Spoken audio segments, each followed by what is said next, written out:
আসসালামু আলাইকুম প্রিয় বন্ধুরা, আজকে আবার একটু নুডলস রান্না করব।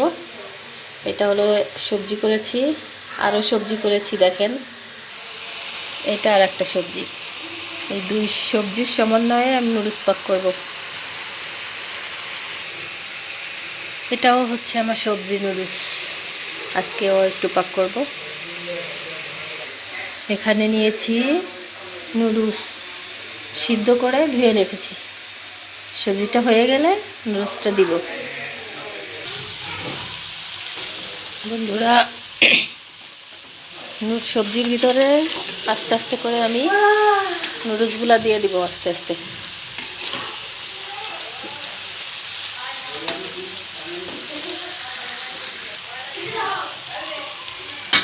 প্রিয় বন্ধুরা, দেখতে থাকেন।